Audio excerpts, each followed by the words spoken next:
बेटा आज हम आपके पास लेके आए हैं एक बहुत ही शानदार चैप्टर जिसका नाम क्या है, that is ionic equilibrium. Acid किसे बोलते हैं यार? बचपन से जो डेफिनेशन पढ़ते आ रहे हो ना, वो आर्नियस कॉन्सेप्ट की ही डेफिनेशन है एसिड की। OH नेगेटिव आयन होते हैं। एक माइंड में मिसकंसेप्शन होता है कि किसी एसिडिक सॉल्यूशन के अंदर OH नेगेटिव आयन होते ही नहीं है। भैया होते हैं। सिर्फ कितने होते हैं वो ये रहा, OH नेगेटिव आयन की कॉन्सेंट्रेशन। आपको मैक्सिमम क्वेश्चन जो है वो इसी फॉर्मूले पे पीछे जाएंगे, ठीक है। कुछ छोटी छोटी चीजें हैं जो आपको पता होनी चाहिए। ये स्ट्रॉन्ग एसिड है कि वीक एसिड है, क्योंकि ये तो पता है स्ट्रॉन्ग एसिड है तो क्या करना है, वीक एसिड है तो क्या करना है। बट पेपर में क्वेश्चन में लिखा आ गया कोई एसिड और उसमें लिखा ही नहीं हुआ कि वो स्ट्रॉन्ग है कि वीक है, फिर मैं क्या करूंगा। हेलो बच्चों, कैसे हैं आप सब लोग? My self Amit Mahajan and welcome you all on this incredible platform of physics वाला। बेटा आज हम आपके पास लेके आए हैं एक बहुत ही शानदार चैप्टर जिसका नाम क्या है, दैट इज आयोनिक इक्विलिब्रियम। एक ऐसा चैप्टर, अगर इसमें कॉन्फिडेंस आता है ना बच्चे को, तो उसे ऐसा लगता है कि पूरे क्लास 11th की फिजिकल केमिस्ट्री में कॉन्फिडेंस आ गया। उसका रीजन भी है कि ऑब्वियसली ये चैप्टर जो है वो बहुत सारे चैप्टर से रिलेटेड भी है, चाहे वो थर्मोडायनेमिक्स हो, चाहे वो केमिकल इक्विलिब्रियम हो, चाहे इलेक्ट्रोकेमिस्ट्री हो या सॉल्यूशन हो। ये चैप्टर आपका पीछा नहीं छोड़ेगा। इसी कारण अगर इसको एक बार स्ट्रॉन्ग कर लेते हैं तो ऐसा लगता है 3-4 और पेरीफेरी के चैप्टर्स हैं, हम उनमें भी बहुत ज्यादा अच्छा कर सकते हैं, ठीक है। तो इस चैप्टर को थोड़ा ध्यान से देखिएगा, सुनिएगा, समझिएगा। माइंड मैप बनाने में टाइम बहुत ज्यादा लगा है हमारा और बहुत ही कंसाइज किया हमने चीजों को, बट इन ए वे कि आप किसी भी प्रकार का अगर न्यूमेरिकल आ जाता है इस क्वेश्चन से, तो उसका कॉन्सेप्ट अगर आपका स्ट्रांग हो तो उसे आप सॉल्व कर सके। मैं इस चैप्टर के ऑब्वियसली 3 सबसे बड़े टॉपिक्स कौन कौन से हैं, 3 कह लीजिए, 4 कह लीजिए, ठीक है। दैट इज सबसे पहले पीएच के अंदर सब कुछ आ जाता है, चाहे वो स्ट्रॉन्ग एसिड की हो, वीक एसिड्स की हो, मिक्सचर ऑफ स्ट्रॉन्ग एसिड हो, मिक्सचर ऑफ वीक एसिड्स हो, mixture of strong acid and weak strong base हो, या किसी प्रकार का, ठीक है। उसी का एक्सटेंशन सॉल्ट हाइड्रोलाइसिस भी है, ठीक है। साथ में buffer solution and solubility product. इनमें से कभी ना कभी आपको हर एक एग्जाम में क्वेश्चन दिखेगा ही दिखेगा, ठीक है। तो कॉन्सेप्ट्स के ऊपर ज्यादा ध्यान दीजिएगा, जो चीजें बताई जा रही हैं उनको कैसे अप्लाई करना है उनके ऊपर ध्यान दीजिएगा। ऑब्वियसली चैप्टर बहुत ज्यादा अच्छा हो जाएगा। तो चलिए फिर without wasting any time start करते हैं आज की क्लास। चैप्टर आयनिक इक्विलिब्रियम में क्या क्या पढ़ेंगे? सबसे पहले एसिड बेसिस कॉन्सेप्ट पढ़ेंगे, पीएच कैलकुलेशन पढ़ेंगे, सॉल्ट हाइड्रोलाइसिस पढ़ेंगे, बफर सॉल्यूशन पढ़ेंगे और एंड में पढ़ेंगे सॉल्युबिलिटी ऑफ सॉल्ट्स। सबसे पहले है ना, अलग अलग कॉन्सेप्ट होते हैं आर्नियस एसिड्स एंड बेस के। सबसे पहला कौन सा दे रखा है? आर्नियस, फिर उसके पीछे ब्रॉन्स्टेड-लॉरी है, फिर उसके पीछे लुईस है और सबसे ऊपर है ओसानोविच। ये हमें पढ़ना नहीं है, बट ऑब्वियसली ये तीनों हमें पढ़ने हैं। सबसे पहले Arrhenius concept of acid of base के अकॉर्डिंग एसिड किसे बोलते हैं यार? बचपन से जो डेफिनेशन पढ़ते आ रहे हो ना, वो आर्नियस कॉन्सेप्ट की ही डेफिनेशन है एसिड की। एसिड उसे बोलते हैं जो पानी में डालने पर H पॉजिटिव आयन दे देता है। पानी में डालने पर क्या दे देगा? H positive ion. पानी में डालने पर क्या दे देगा? H positive ion. अब वो H पॉजिटिव आयन को आप H पॉजिटिव आयन की फॉर्म में लिखो या हाइड्रोनियम आयन की फॉर्म में लिखो, कोई फर्क नहीं पड़ेगा, बट हम उसे जनरली H पॉजिटिव आयन या हाइड्रोनियम आयन दोनों में से कोई सा भी बोल देते हैं। आर्नियस बेस किसे बोलते हैं? जिस सब्सटेंस को अगर आपने पानी में डाल दिया है तो वो क्या दे देता है? OH negative ion. Arrhenius acid पानी में डालने पर H पॉजिटिव आयन देता है, आर्नियस बेस पानी में डालने पर OH नेगेटिव आयन देता है। ये कॉन्सेप्ट जो है हमेशा लागू नहीं होता। क्यों? क्योंकि अगर पानी ही नहीं होगा तो ऑब्वियसली ये जो है कॉन्सेप्ट यूज ही नहीं हो सकता। इसी कारण एक और कॉन्सेप्ट दिया गया जो इससे थोड़ा बेटर था। वो कौन सा था? ब्रॉन्स्टेड-लॉरे कॉन्सेप्ट।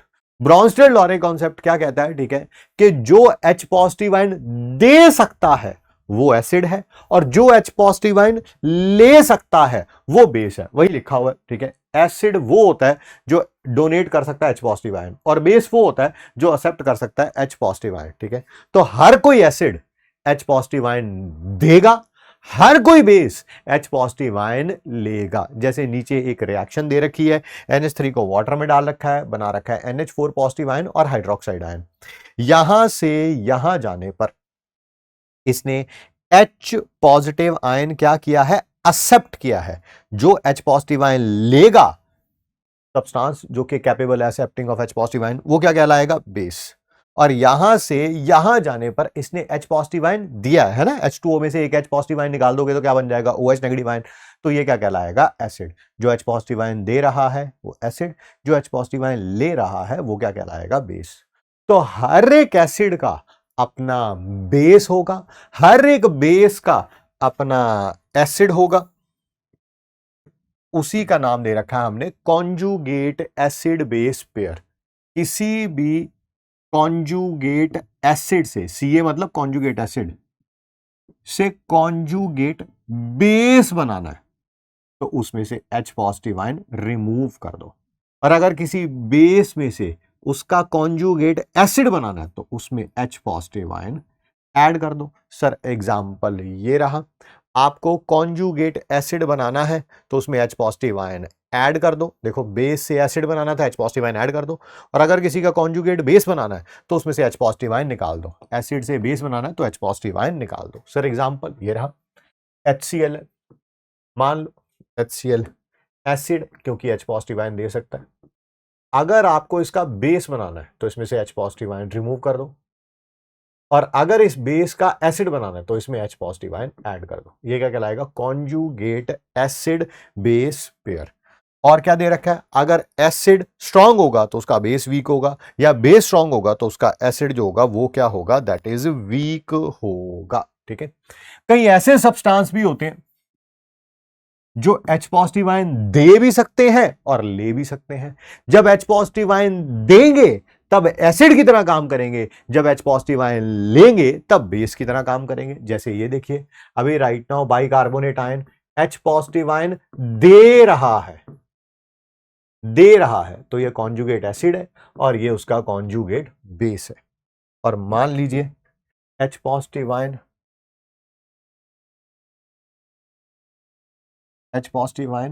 ये ले रहा होता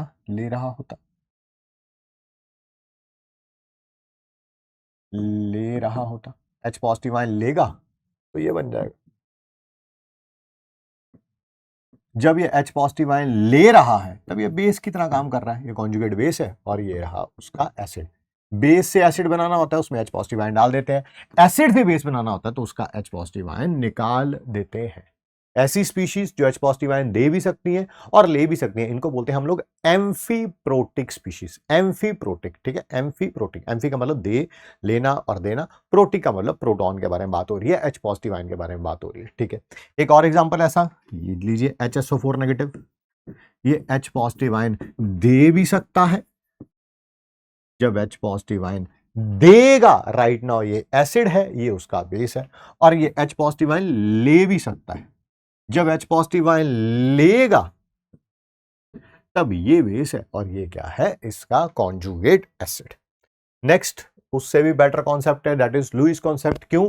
क्योंकि आपको ब्रोंस्टेड-लॉरे कॉन्सेप्ट भी अगर समझाना है तो H पॉजिटिव आयन के बारे में बात होनी चाहिए, चाहे H पॉजिटिव आयन देना या H पॉजिटिव आयन लेना। मान लीजिए मॉलिक्यूल के अंदर हाइड्रोजन आयन है ही नहीं, तब कैसे बताएंगे कि कोई कौन चीज एसिड है या बेस है? वो बताएंगे हम लोग लुईस कॉन्सेप्ट से। और मेनली हम लोग पूरी ऑर्गेनिक, इनऑर्गेनिक या फिजिकल केमिस्ट्री में भी मेनली जो concept of acid and base use करते हैं वो लुईस कॉन्सेप्ट ही यूज करते हैं। ठीक है।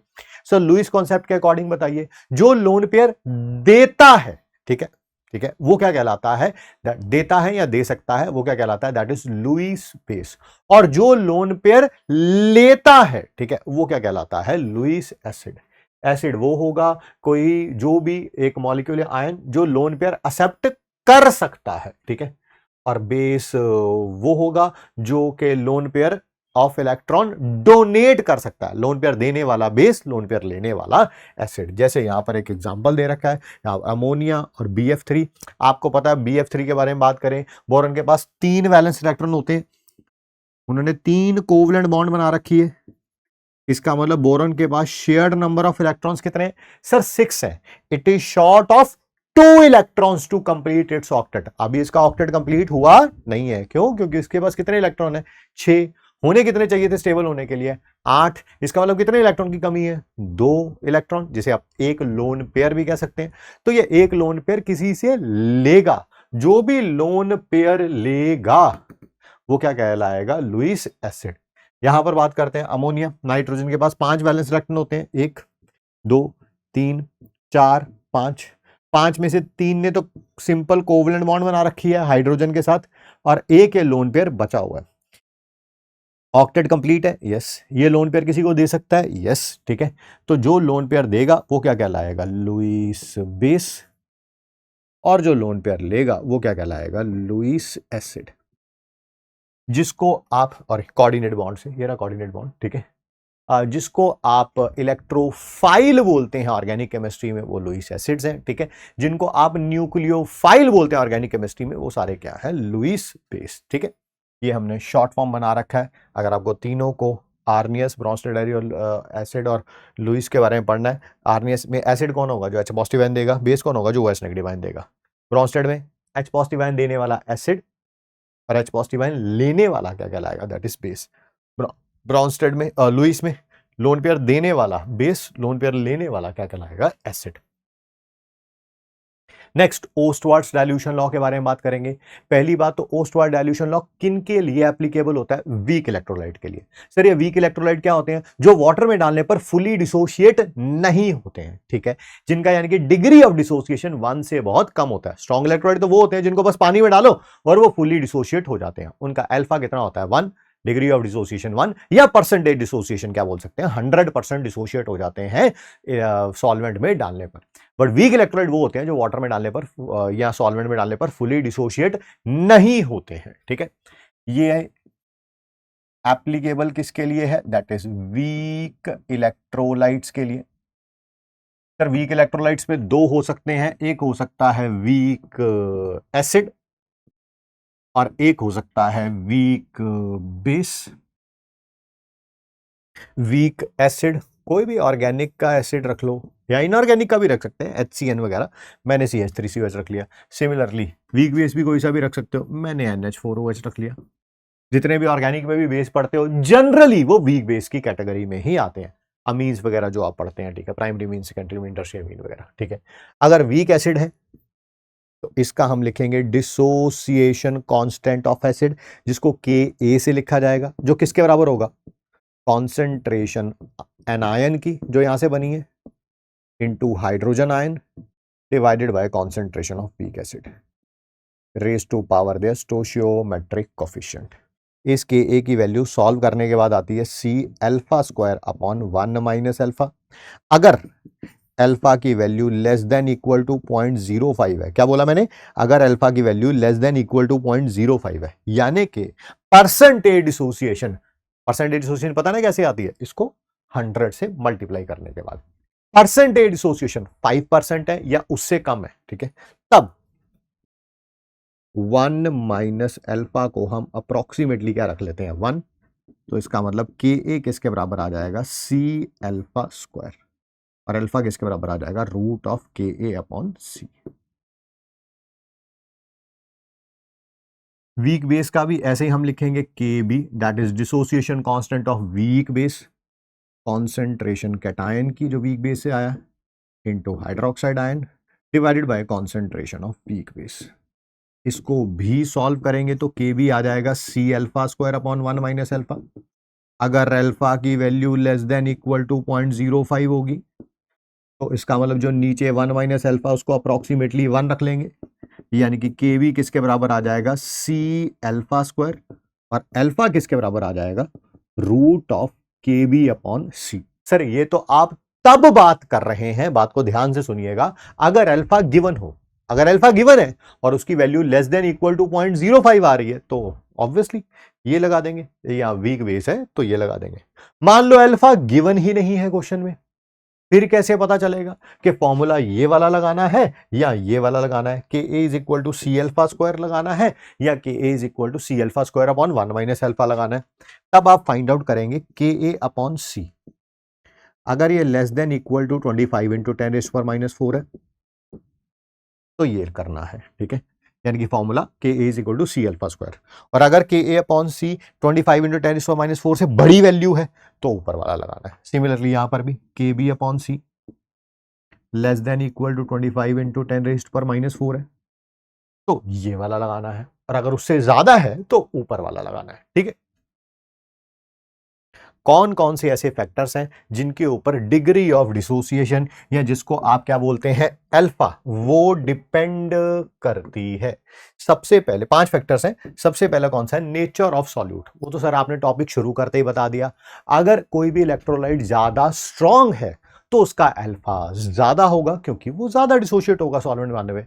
और अगर कोई सॉल्यूट जो है वो वीक है तो ऑब्वियसली वो कम डिसोशिएट होगा। ठीक है, स्ट्रॉन्ग इलेक्ट्रोलाइट्स का अल्फा हाई होगा और जो वीक इलेक्ट्रोलाइट होते हैं उनका अल्फा लेस होगा। नेक्स्ट है नेचर ऑफ सॉल्वेंट। ठीक है, किस सॉल्वेंट में आप डाल रहे हैं? डाल एसिटिक एसिड कोई रहे हैं, क्या आप पानी के अंदर डाल रहे हैं या किसी और पोलर प्रोटिक सॉल्वेंट के अंदर डाल रहे हैं? ठीक है, जिस भी सॉल्वेंट का डाई इलेक्ट्रिक कांस्टेंट ज्यादा होगा, जैसे वाटर का डाई इलेक्ट्रिक कांस्टेंट कितना होता है? लगभग 81 होता है, मैं 80 मान रहा हूं। जिसका भी डाई इलेक्ट्रिक कांस्टेंट ज्यादा होगा वो सॉल्यूट के पार्टिकल को अलग अलग करने में, तोड़ने में हेल्प करेगा। ठीक है, और ज्यादा टूटेगा आई अल्फा ज्यादा होगा। तो अगर सॉल्यूट का डाई इलेक्ट्रिक कांस्टेंट हाई होगा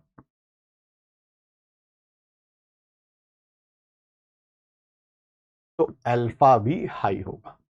बोलते हैं ना वाटर यूनिवर्सल सॉल्वेंट है, वो इसी कारण बोलते हैं कि वाटर का डाइलेक्ट्रिक कांस्टेंट जो होता है वो बहुत ज्यादा होता है। जितना ज्यादा डाइलेक्ट्रिक कांस्टेंट होगा उतना ज्यादा सॉल्यूट उसमें आके डिसॉल्व होगा, उतना ज्यादा टूटेगा, उतना ज्यादा अल्फा होगा।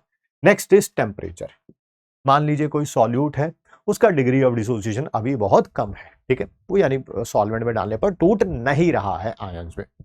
जैसे ही आप उसे गर्म करना शुरू कर देंगे, सॉल्यूट के पार्टिकल्स आपस में टकराएंगे तो टूटने के चांसेस क्या हो जाएंगे? ज्यादा। आयंस क्या बनेंगी? ज्यादा। अल्फा क्या होगा? ज्यादा। तो सर सीधा बोल सकते हैं अगर आप टेम्परेचर इंक्रीज करेंगे तो अल्फा भी क्या होगा? Increase. Next is degree of dilution. पानी डालने पे क्या होगा? ठीक है, हम सबको पता है कॉन्सेंट्रेशन किसके बराबर होती है? Number of moles divided by volume. आप जैसे जैसे वॉल्यूम इंक्रीज करते जाते हैं हम बोलते हैं डाइल्यूशन इंक्रीज होता जाएगा।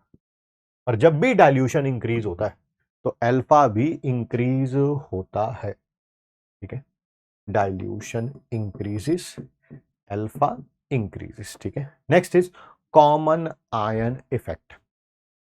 अगर किसी वीक इलेक्ट्रोलाइट के सॉल्यूशन में स्ट्रॉन्ग इलेक्ट्रोलाइट डाल दिया जाए जिसका एक आयन कॉमन है तो डिग्री ऑफ डिसोसिएशन डिक्रीज हो जाती है। मैं समझाता हूं अच्छे तरीके से, ध्यान से सुनिएगा। कोई वीक इलेक्ट्रोलाइट का सॉल्यूशन है, सर मान लेते हैं कोई वीक एसिड रख लेते हैं CH3COH।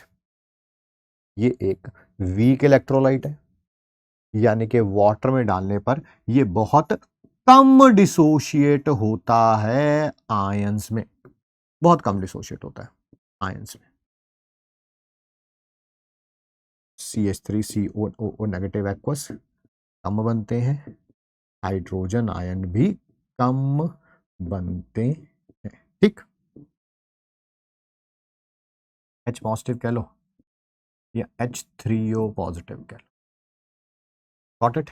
ठीक है, एसिटिक एसिड को वाटर में डालेंगे, एसिड आयन और हाइड्रोजन आयन कम बनते हैं। ठीक है, बट जैसे ही आप इस सॉल्यूशन के अंदर डाल देंगे कोई स्ट्रॉन्ग इलेक्ट्रोलाइट जिसका एक आयन कॉमन होना चाहिए, लाइक मैंने HCl डाल दिया, आपको पता है वाटर में डालने पर ये फुली डिसोशिएट हो जाता है। वीक इलेक्ट्रोलाइट के सॉल्यूशन में स्ट्रॉन्ग इलेक्ट्रोलाइट डाला है, एक आयन कॉमन है। कौन सा आयन कॉमन है? ये भी H पॉजिटिव आयन दे रहा है, ये भी H पॉजिटिव आयन दे रहा है। क्या आपको पता है जैसे स्ट्रॉन्ग इलेक्ट्रोलाइट डालेंगे क्या कॉमन आयन की कॉन्सेंट्रेशन इंक्रीज हो जाएगी? यस।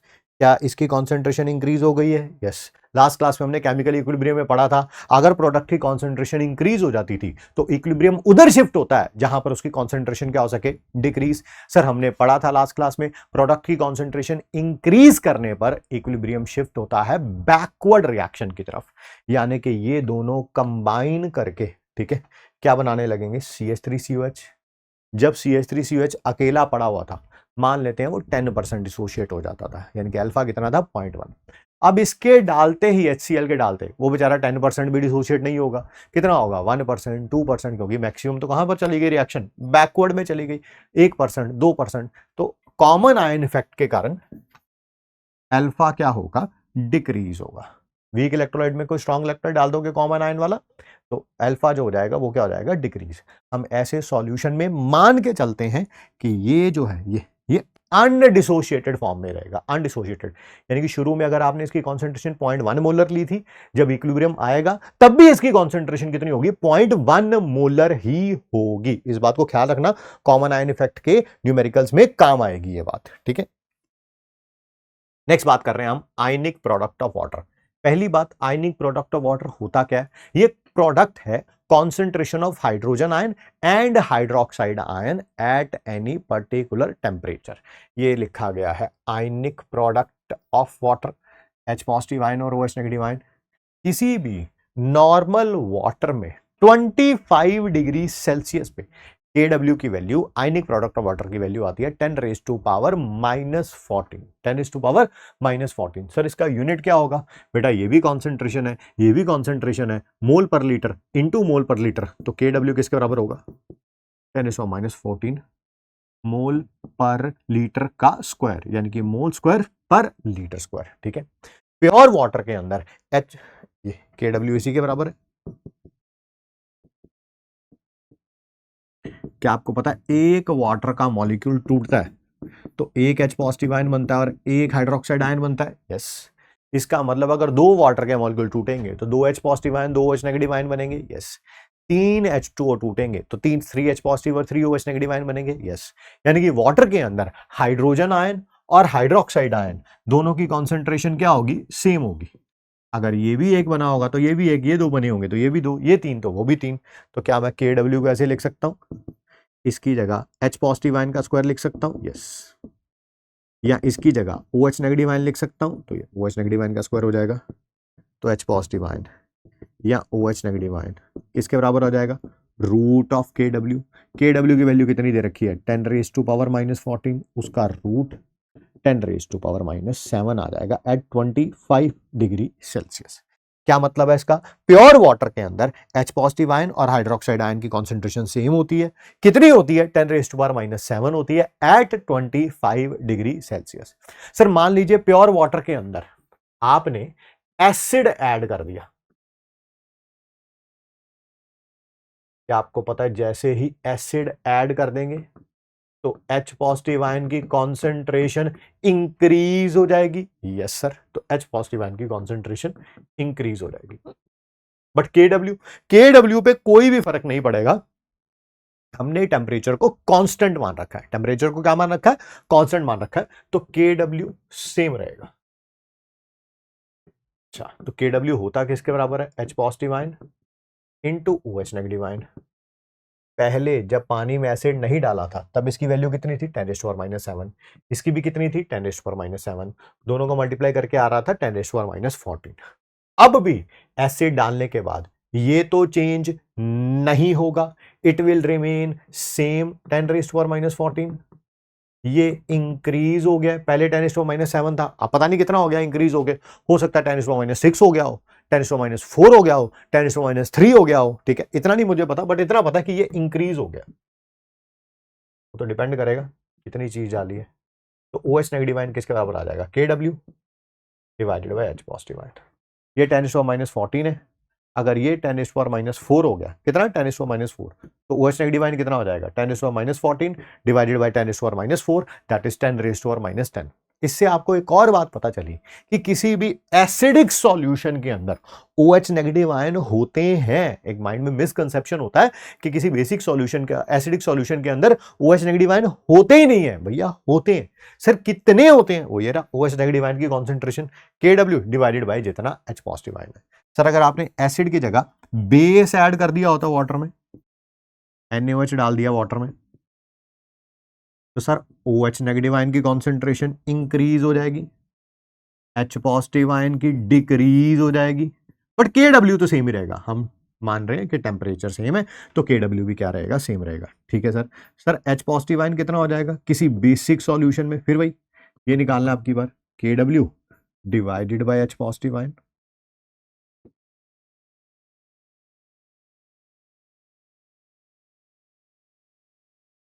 तो इससे ये भी पता चला आपको कि किसी भी बेसिक सॉल्यूशन के अंदर भी H पॉजिटिव आयन होते हैं।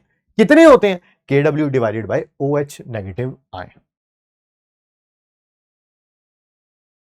KW टेम्परेचर के साथ हमेशा इंक्रीज होता है। सर प्रूफ करके दिखाइए। ये देखिए, क्या KW यही है? नंबर ऑफ हाइड्रोजन आयन और नंबर ऑफ हाइड्रोक्साइड आयन की कॉन्सेंट्रेशन का प्रोडक्ट। यस।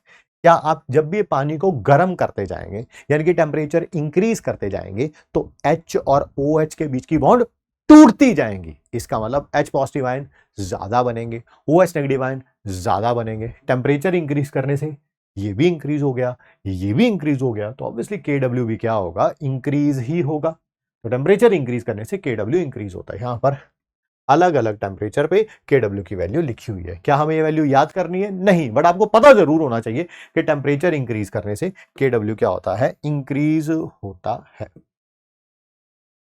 सबसे पहले पीएच के बारे में बात करेंगे, ठीक है। PH potential of hydrogen ion भी बोल देते हैं, या power of hydrogen ion concentration भी बोल देते हैं, ठीक है। सर उसका फॉर्मूला क्या होता है? फॉर्मूला होता है negative logarithm of activity of hydrogen ion. Yes, formula pH is equal to negative log of activity of hydrogen ion है, ना कि negative logarithm of H positive ion की कॉन्सेंट्रेशन। सर एक्टिविटी क्या होती है? एक्टिविटी दो चीजों का प्रोडक्ट होती है। एक तो activity coefficient, this is activity coefficient obviously H positive ion का, into concentration, this is activity. जब भी डाइल्यूट सॉल्यूशन होता है, जब सॉल्यूशन डाइल्यूट होता है, तो ये जो एक्टिविटी है ना हाइड्रोजन आयन की, इसकी वैल्यू अप्रोक्सीमेटली 1 होती है। यानी कि एक्टिविटी और hydrogen ion concentration almost same हो जाएंगे। यस, तो पीएच का फॉर्मूला क्या आ जाएगा? Negative logarithm of hydrogen ion concentration. फिर भाई हाइड्रोजन आयन बोलना है, हाइड्रोजन आयन बोल दो, हाइड्रोनियम आयन बोलना है, हाइड्रोनियम आयन बोल दो, कोई फर्क नहीं पड़ेगा। अगर हाइड्रोनियम आयन बोल रहे हो तो यहाँ पर hydronium hydronium hydronium hydronium hydronium hydronium sorry, यहाँ पर हाइड्रोनियम आ जाएगा, उसमें कौन सी बड़ी बात है, ठीक है। यानी कि ये जो आप फॉर्मूला पढ़ते हैं, ये वाला फॉर्मूला जो आप पढ़ते हैं, pH is equal to negative logarithm of hydrogen ion concentration, ये फॉर्मूला एप्लीकेबल है सिर्फ और सिर्फ डाइल्यूट सॉल्यूशंस के लिए। अगर सॉल्यूशन कॉन्सेंट्रेटेड होगा तो पीएच का फॉर्मूला ये होगा। सर मैं तो स्टूडेंट हूं, मुझे कैसे पता चलेगा? एग्जाम में क्वेश्चन आया है कि ये वाला फॉर्मूला लगाना है कि ये वाला फॉर्मूला लगाना है। आपको देखनी है हाइड्रोजन आयन की कॉन्सेंट्रेशन। अगर हाइड्रोजन आयन की कॉन्सेंट्रेशन, अगर हाइड्रोजन आयन की कॉन्सेंट्रेशन लेस देन 1 मोलर आ रही है तो सॉल्यूशन डाइल्यूट है। सॉल्यूशन क्या है? डाइल्यूट, यानी कि ये वाला फॉर्मूला लगेगा।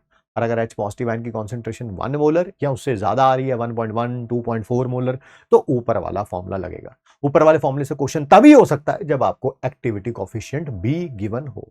आपको मैक्सिमम क्वेश्चन जो है वो इसी फॉर्मूले पे पीछे जाएंगे, ठीक है।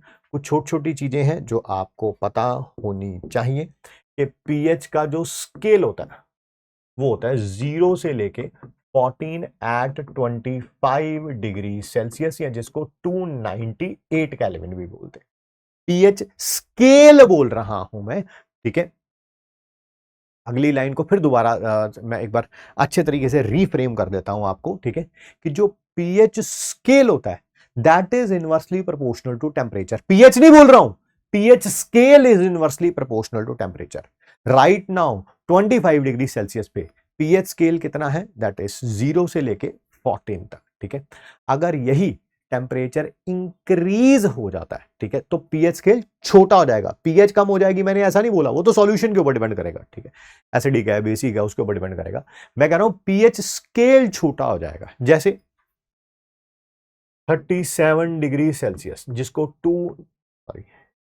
310 केल्विन भी बोलते हैं, ठीक है, उस समय पीएच स्केल छोटा हो जाता है, दैट इज 0 से 13.6 हो जाता है। अब देखते हैं बेटा, अगर हम 25 डिग्री सेल्सियस पीएच में स्केल था 0 से लेके 14 तक, जो भी 0 से लेके 14 तक स्केल होता है ना, पहले उसकी एवरेज निकालते हैं। 0 + 14 डिवाइडेड बाई 2 कितना आ जाएगा? 7। जो एवरेज आएगी वो न्यूट्रल पीएच होगी, यानी कि 25 डिग्री सेल्सियस पे पीएच अगर 7 है तो उस समय सॉल्यूशन क्या होगा, न्यूट्रल। 7 से कम होगा तो सॉल्यूशन एसिडिक होगा, 7 से ज्यादा होगा तो सॉल्यूशन बेसिक होगा एट 25 डिग्री सेल्सियस। अगर यही 310 केल्विन पे बात कर रहे होते तब पीएच स्केल हो जाता है 0 से लेके 13.6 तक। तब एवरेज कैसे निकालेंगे, 0 प्लस 13.6 डिवाइडेड बाई 2 कितना आ जाएगा, दैट इज 6.8। तब 0 से लेके 6.8 न्यूट्रल होगा, 0 से लेके 6.8 तक दैट इज एसिडिक होगा, और 6.8 से लेके आगे यानी कि 6.81 से लेके 13.6 तक कितना होगा, दैट इज सॉल्यूशन क्या होगा, बेसिक होगा। ठीक है। और पीएच स्केल में भी जैसे 0 to 14 है, मान लो 7 से जितना राइट की तरफ जाते जाएंगे, मतलब कि अगर ऐसे देख रहे हो तो लेफ्ट हो जाएगा, ठीक है, जाते जाएंगे एसिडिक कैरेक्टर इंक्रीज होता जाएगा। यानी कि अगर एक सॉल्यूशन की पीएच 2 है, एक की पीएच 4 है, तो कौन ज्यादा एसिडिक होगा, 2 वाला ज्यादा एसिडिक होगा। सिमिलरली 7 से अगर राइट हैंड साइड की तरफ जाते जाएंगे तो बेसिक कैरेक्टर इंक्रीज होता जाएगा। दो सॉल्यूशन है, एक का पीएच 9 है, एक का 13 है, कौन ज्यादा बेसिक होगा, पीएच 13 वाला जो है वो ज्यादा बेसिक होगा। ठीक, पीएच 7 है और तो पीओएच भी 7 होगा। सर पीएच तो पता है, पीओएच क्या होता है, जैसे पीएच होता है negative logarithm of H positive ion concentration, वैसे ही पीओएच होता है negative logarithm of O H negative ion concentration. Solution उस समय न्यूट्रल होगा। पीएच लेस देन 7 होगी तो पीओएच ग्रेटर देन 7 हो जाएगी। सर ये तो समझ आ गया, ये कैसे होता है, 25 डिग्री सेल्सियस पे पीएच प्लस पीओएच कितना होता है, 14 होता है। अगर ये लेस देन 7 होगा तो ये ग्रेटर देन 7 हो जाएगा, solution acidic. PH greater than 7 तो पीओएच लेस देन 7 हो जाएगा, सॉल्यूशन क्या होगा, बेसिक।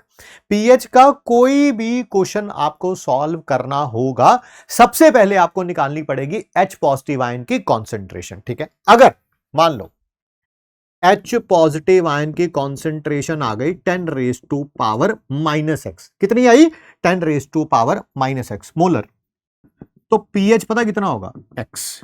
यानी कि अगर किसी सॉल्यूशन में H positive ion 10 raise to power minus 2 है तो उसकी पीएच 2 है।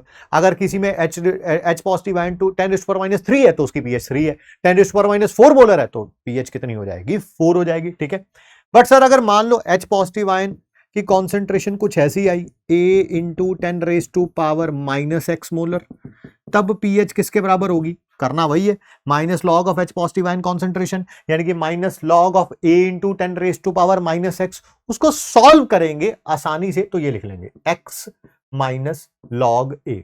यानी कि अगर किसी सॉल्यूशन में एच पॉजिटिव आयन की concentration 2 into 10 raise to power minus 3 molar है तो उसकी पीएच कितनी होगी, ए कितना है 2, एक्स कितना है 3, that is X minus log A, यानी कि 3 माइनस लॉग 2।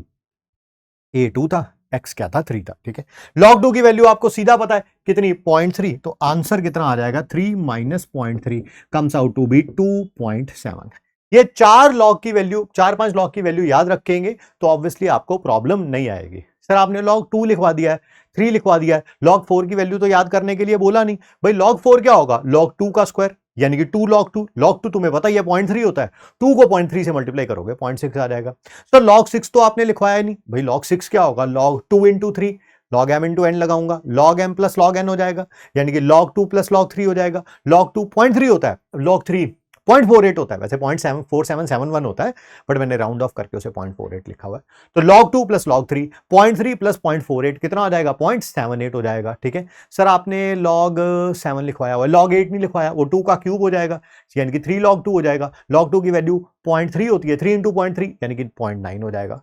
तो समझ गए हैं, ठीक है, log 9 नहीं लिखवाया, फिर वही वो 3 का स्क्वायर हो जाएगा, यानी कि 2 log 3 हो जाएगा। log 3 की वैल्यू 0.48 होती है, तो 2 इंटू 0.48 यानी कि 0.96 हो जाएगा। ठीक है, तो आप किसी का भी log आप फाइंड आउट कर सकते हैं। ये जरूर याद रखिएगा, H पॉजिटिव आयन अगर 10 टू माइनस एक्स मोलर है तो पीएच एक्स होगा, और अगर H positive ion A into 10 to minus x molar है तो पीएच क्या होगा, एक्स माइनस लॉग ए। ठीक है, पीएच स्केल जो 0 से लेके 14 तक बना हुआ है 25 डिग्री सेल्सियस पे। ठीक है, कलर भी दे रखा है आपको उसके हिसाब से, और कुछ कॉमन चीजों की पीएच भी दे रखी है, पता होनी चाहिए। जेई मेंस वगैरह में कई बार एक आध बार क्वेश्चन आया हुआ है कि एग की पीएच क्या होती है, ब्लैक कॉफी की होती है, क्या होती है। नेक्स्ट बात करते हैं आयनिक प्रोडक्ट ऑफ वाटर। तो हम लोगों ने फाइंड आउट कर लिया था। आयनिक प्रोडक्ट ऑफ वाटर की हेल्प से हम लोग फाइंड आउट कर रहे हैं डिग्री ऑफ डिसोसिएशन। सबसे पहले हमने वाटर लिया जिसका 1000 ग्राम सॉल्यूशन हमने बनाया है 1 लीटर ऑफ सॉल्यूशन में, ठीक है। 1000 ग्राम है तो आपको पता ही है नंबर ऑफ मोल्स कितने हो जाएंगे वाटर के, 1000 divided by 18 that is 55.55। 55.55 moles भी है और मोलैरिटी भी है क्योंकि 1000 ग्राम 1 लीटर ऑफ सॉल्यूशन में ही प्रेजेंट है। Degree of dissociation of water निकालनी है, दैट इज अल्फा निकालना है। It is equal to number of moles dissociated divided by total number of moles taken. Total number of moles water के लिए कितने थे, 55.55। सर वाटर के कितने मोल डिसोसिएट हुए हैं, 10⁻⁻⁷। ये कहां से आया, अभी अभी तो पढ़ा था। प्योर वाटर के अंदर H पॉजिटिव आयन और OH नेगेटिव आयन की कॉन्सेंट्रेशन सेम होती है 25 डिग्री सेल्सियस पे, that is 10⁻⁻⁷ moles per litre. वही तो लिखा है 10⁻⁻7 मोल्स डिसोशिएट हुए हैं। लिए कितने थे, 55.55। तो वहां से अल्फा निकल जाएगा। उसी अल्फा को 100 से मल्टीप्लाई करेंगे तो परसेंटेज डिसोसिएशन निकल जाएगी। कोई पूछे कि नहीं सर हमें तो Ka निकालना है या Kb निकालना है वाटर का, वो किसके बराबर होगा, ऊपर कॉन्सेंट्रेशन या तो H पॉजिटिव आयन के स्क्वायर का क्योंकि इन दोनों की कॉन्सेंट्रेशन क्या होती है सेम, या OH नेगेटिव आयन के स्क्वायर का क्योंकि दोनों की कॉन्सेंट्रेशन क्या होती है सेम। क्या ये 10⁻⁻⁷ था, यस, उसका होल स्क्वायर हो जाएगा। क्या ये 55.55 था, यस। इसको सॉल्व करेंगे तो वैल्यू आ जाएगी 1.8 into 10⁻⁻16 that is dissociation constant of water. Next, कभी भी आपको पीएच की कैलकुलेशन करनी हो, स्टेप देखो बहुत धीरे धीरे बता रहा हूं आपको, फिर उसके ऊपर 2-4 क्वेश्चन बता दूंगा थोड़ा फास्ट, ताकि पहले धीरे धीरे आपको हर एक चीज समझ आ जाए फिर उसको अप्लाई करना भी आप सीख लें। सबसे पहले मान लेते हैं हमें स्ट्रॉन्ग एसिड दे रखा है, तो सबसे पहले स्ट्रॉन्ग एसिड की नॉर्मेलिटी को मोलैरिटी में कन्वर्ट करो। क्या पता है कैसे करते हैं, यस सर, नॉर्मेलिटी होती है मोलैरिटी इंटू एन फैक्टर। तो मोलैरिटी किसके बराबर होगी, normality divided by N factor. Acid के लिए एन फैक्टर क्या होता है, उसकी बेसिसिटी या number of H positive ion. अगर H पॉजिटिव आयन एक है, एक HCl है, HCl का एन फैक्टर 1 होता है, H2SO4 का 2 होता है एंड सो ऑन, उसी से हम निकाल लेंगे। ठीक है सर। सेकंड, एसिड को वाटर में डालो, जितने भी H पॉजिटिव आयन दे रहा है वो लिखो। मान लो एसिड के अंदर एक हाइड्रोजन है तो ये 1 देगा, इस एसिड के अंदर 2 हाइड्रोजन H हैं तो ये 2 देगा, 3 है तो 3 देगा। ठीक, क्या हमें एसिड की कॉन्सेंट्रेशन पता चल गई थी, उससे H पॉजिटिव आयन की पता चल जाएगी, यस। मान लेते हैं 10⁻⁻2 था और यहाँ पे 1 है तो ये भी 10⁻⁻2 आएगा। मान लो यहाँ पे 2 होता तो ये 10⁻⁻2 था तो ये कितना आएगा, 2 इंटू 10⁻²। मान लेते हैं यहाँ पे 3 है, ये 10⁻2 था तो ये कितना होगा, 3 इंटू 10⁻²। अगर जब H पॉजिटिव आयन की कॉन्सेंट्रेशन आ जाएगी तो क्या हम सीधा पीएच निकाल सकते हैं, बिल्कुल सर।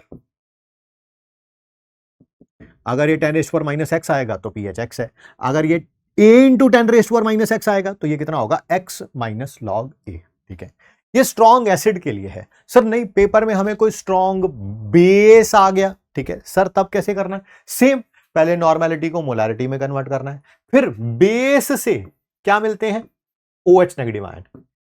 ठीक है, अच्छा एन फैक्टर क्या होता है बेस के लिए, acidity, number of OH negative ion जितने देते हैं बेस। ठीक है, अच्छा बेस से OH नेगेटिव आयन, अगर NaOH है तो आपको पता है यहां पर एक NaOH से एक OH नेगेटिव आयन बनता है। बट ये मान लेते हैं स्ट्रोंशियम हाइड्रोक्साइड है, SrOH का होल ट्वाइस, तो सर यहां पर 2 आना है। ठीक है सर, मान लेते हैं ये कोई और स्ट्रॉन्ग बेस है जिसके एक मॉलिक्यूल से 3 OH नेगेटिव आयन निकलते हैं, तो यहां पर 3 आना है। सेम, इसके एक से अगर एक है, ये 10⁻⁻x है तो ये भी कितना हो जाएगा, 10⁻⁻x। अगर OH नेगेटिव आयन भी 10⁻⁻x है, तो अगर OH नेगेटिव आयन भी 10⁻⁻x मोलर है तो POH कितना हो जाएगा, x हो जाएगा। और फिर वही, अगर OH negative ion A into 10⁻⁻x molar है तब POH कितना हो जाएगा, x minus log A। But sir हमें तो पीएच निकालना है ना, पीओएच थोड़ा निकालना है। ठीक है, तो पीओएच आ गया, पीएच प्लस पीओएच किसके बराबर होता है, that is 14 at 25 degree Celsius. अगर आपके पास पीओएच आ चुका है तो पीएच आप निकाल लेंगे 14 माइनस पीओएच करके। ठीक है सर, जैसे मान लीजिए पेपर में क्वेश्चन आ गया 10⁻⁻5 नॉर्मल HNO3 सॉल्यूशन। सब कुछ माइंड में ही करेंगे आप। सबसे पहले नॉर्मेलिटी को मोलारिटी में कन्वर्ट करेंगे। HNO3 का n फैक्टर 1 होता है, यानी कि normality is equal to molarity into n factor 1 है, तो नॉर्मेलिटी और मोलारिटी सेम है, यानी कि ये 10⁻⁵ मोलर HNO3 है। एक HNO3 से एक ही H पॉजिटिव आयन निकलेगा, बिल्कुल, क्योंकि एक ही है तो एक ही निकलेगा। तो 10⁻⁵ मोलर से कितना निकलेगा? 10⁻⁵ मोलर। अगर H पॉजिटिव आयन आ गया 10⁻⁵ मोलर, तो पीएच कितनी होगी? 10⁻⁻x की पीएच कितनी हो जाती है? That is x। तो यानी कि इसका पीएच कितना हो जाएगा? That is 5। ठीक है, बिना पेन उठाए क्वेश्चन सॉल्व हो जाएगा। नहीं सर एक और क्वेश्चन करके दिखाओ, बिल्कुल करके दिखाते। 2 × 10⁻⁻1 मोलर H2SO4 सॉल्यूशन, इसकी पीएच निकालनी। मोलारिटी ऑलरेडी दे रखी है। एक H2SO4 से 2 H पॉजिटिव आयन बनते हैं, यस ठीक है, 2 है ना, नजर आ ही रहा है, ये देखो 2 है तो 2 ही बनेंगे। तो 2 × 10⁻⁻1 मोलर से कितने बनेंगे? इसका डबल कर दो, यानी कि 2 × 2 × 10⁻⁻1। सर 4 × 10⁻⁻1 हो गया। फिर वही, अगर H positive ion A × 10⁻⁻x है, तो पीएच कितना होगा? x माइनस लॉग है, यहां पर भी वही है, पीएच कितना हो जाएगा? दैट इज ये H पॉजिटिव आयन आ गया 4 × 10⁻⁻1। ये A है, ये x है, that is x minus log A। Log 4 की वैल्यू कितनी होती है? 2 का स्क्वायर, यानी कि 2 log 2, यानी कि 2 × 0.3। Sir 1 - 0.6 comes out to be 0.4। 0.4 लिखना है यहाँ पे, अच्छे तरीके से लिख देता हूँ, पॉइंट। ठीक है, तो ऑब्वियसली आप बहुत जल्दी क्वेश्चन कर सकते हैं। सर ऐसा स्ट्रॉन्ग बेस के लिए भी करके दिखा दीजिए, बिल्कुल। 10⁻⁻² नॉर्मल NaOH सॉल्यूशन। पहले नॉर्मेलिटी को मोलारिटी में कन्वर्ट करिए। सर n फैक्टर 1 है तो मोलारिटी क्या होगी? सेम होगी, बहुत बढ़िया, यानी कि 10⁻² मोलर NaOH हो गया। एक NaOH से एक OH नेगेटिव आयन बनता है, तो 10⁻² मोलर से कितना बनेगा? 10⁻²। तो OH नेगेटिव आयन आ गया 10⁻², तो POH कितनी हो जाएगी? सर 2 हो जाएगी। तो पीएच कितनी हो जाएगी? 14 - POH, सर दैट इज 12 हो जाएगी। बहुत बढ़िया। सर एक और क्वेश्चन करके दिखाइए, बिल्कुल। 2 × 10⁻³ मोलर स्ट्रोंशियम हाइड्रोक्साइड सॉल्यूशन।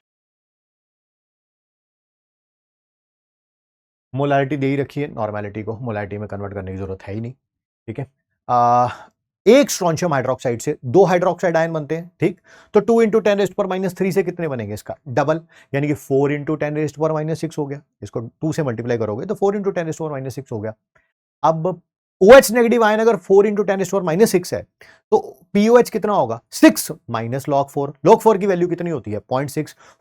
6 में से 0.6 गया, कितना आया? 5.4। अच्छा, तो इसकी POH आ गई कितनी? That is 5.4।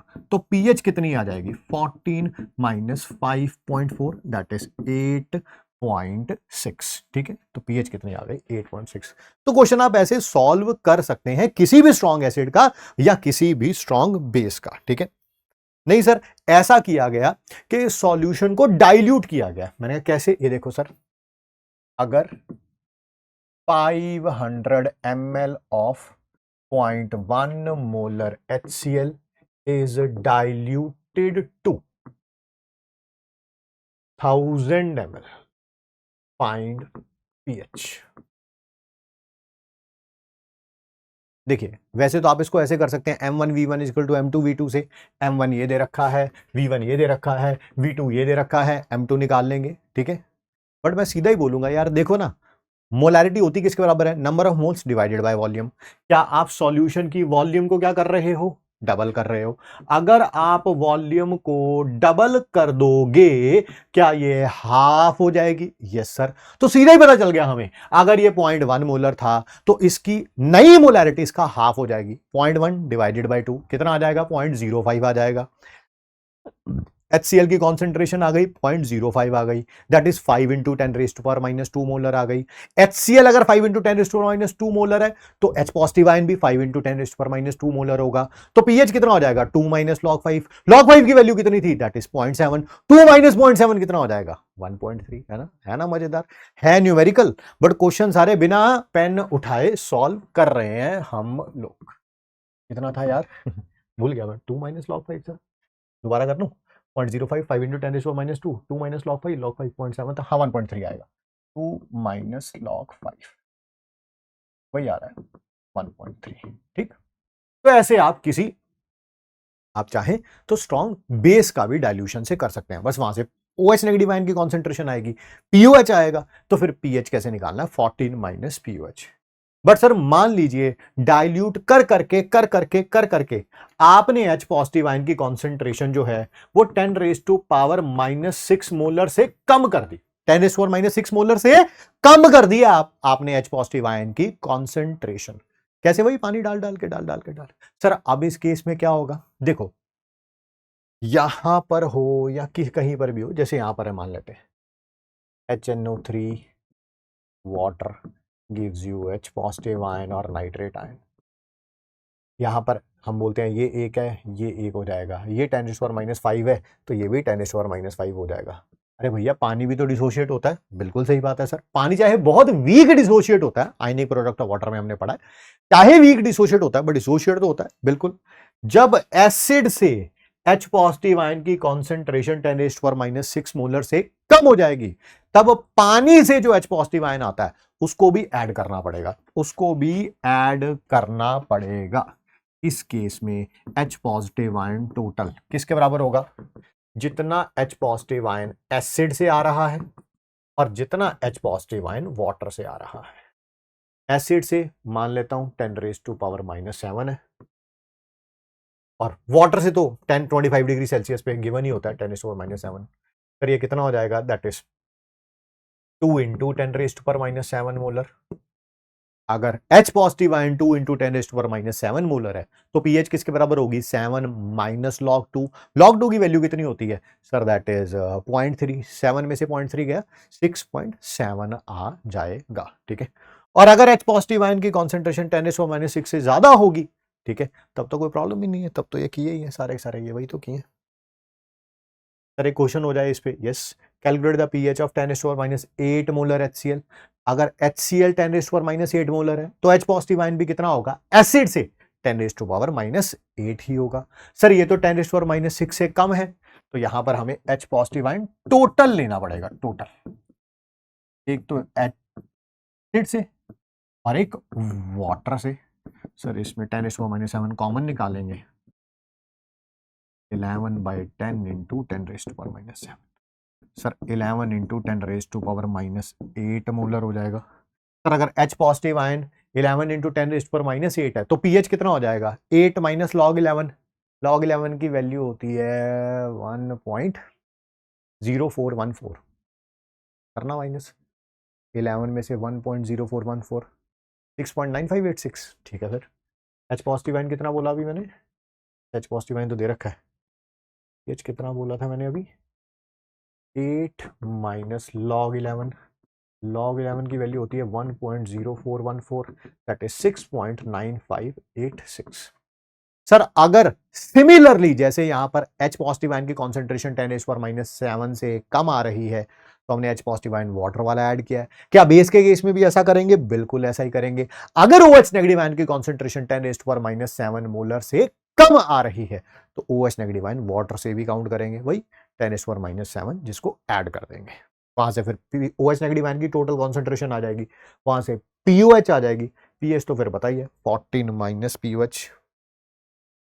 मान लीजिए कोई, अच्छा एक और प्रॉब्लम आती है बच्चों को, पेपर में क्वेश्चन आ गया और यही नहीं पता चल रहा, जैसे मैं अभी pH सिखाने जा रहा हूं वीक एसिड की, अभी किस किस की सिखाई मैंने, स्ट्रॉन्ग एसिड की। कह रहे सर पेपर में क्वेश्चन आ गया, हमें यही नहीं पता चल रहा कि ये स्ट्रॉन्ग एसिड है कि वीक एसिड है, क्योंकि ये तो पता है स्ट्रॉन्ग एसिड है तो क्या करना है, वीक एसिड है तो क्या करना है, बट पेपर में क्वेश्चन में लिखा आ गया कोई एसिड और उसमें लिखा ही नहीं हुआ कि वो स्ट्रॉन्ग है कि वीक है, फिर मैं क्या करूंगा। ठीक है, सिंपल बात बता देता हूं, अगर एसिड स्ट्रॉन्ग होगा तो ना Ka दिया होगा ना Ka पूछा होगा, समझ गए, ना Ka दिया होगा ना Ka पूछा होगा, जनरली बात कर रहा हूं। ठीक है, और वीक एसिड होगा तो या तो Ka दिया होगा या Ka पूछा, मतलब Ka का कहीं जिक्र होगा।